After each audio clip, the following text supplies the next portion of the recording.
Valtech est une agence digitale avec beaucoup de personnes de nationalités différentes et on accompagne les entreprises à transformer leur business dans le cadre de la transformation digitale qui révolutionne tous les usages, l'expérience des clients. C'était avec un étudiant du CELSA avec qui on a créé un projet de club d'art qui fonctionnerait comme un club de sport. Ça s'appelle la Villa des Arts. On a eu des prix de la Fondation Jacques Douce et Fondation des Trois Suisses. Et c'était comment je peux faire pratiquer ma peinture ou ma sculpture à toute heure de la journée.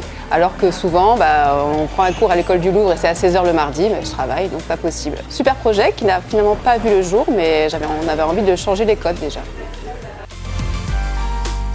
C'est Luc Baruet, qui est le fondateur de Solidarité Sida. Mon mari vous le dira très bien, il y a une vie avant Solidarité Sida et ma vie après Solidarité Sida. C'est une association qui m'a révélée, tellement j'ai rencontré des gens riches et c'est toujours une famille qui a une grande place dans mon cœur. Tech Girl, c'est une initiative de Valtech qui a été créée il y a 5 ans en Suède et qui est aujourd'hui reprise dans l'ensemble des différents pays de Valtech, c'est-à-dire 16 pays.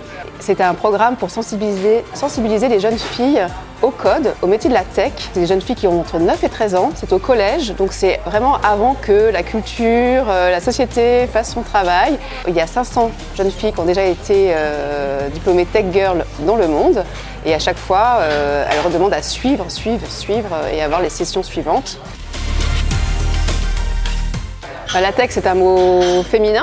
Non, plus sérieusement, c'est un mot qui n'a pas de genre. Il faut que les lignes de code s'écrivent au féminin et au masculin. Il faut que les filles osent et ne se cantonnent pas aux clichés.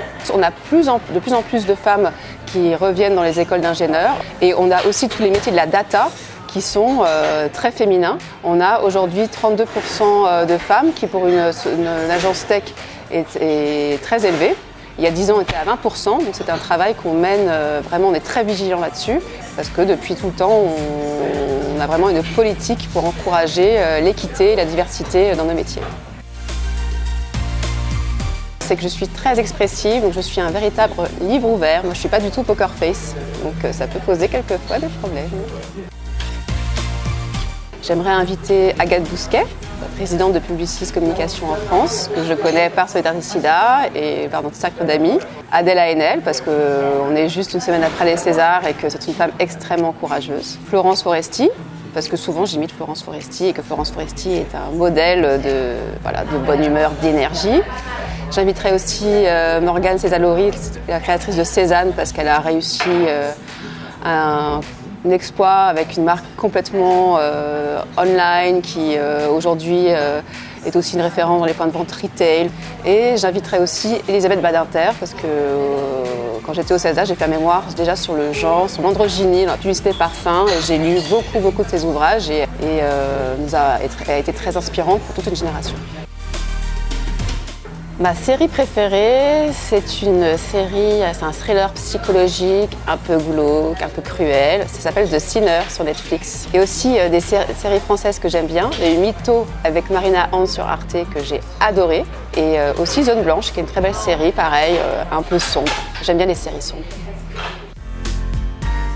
J'ai été au collège avec Jérôme Commandeur, donc moi j'ai eu ses premiers sketchs et ses premières imitations au café à côté du collège. Donc ça, c'est des moments dont je me souviens avec beaucoup de plaisir.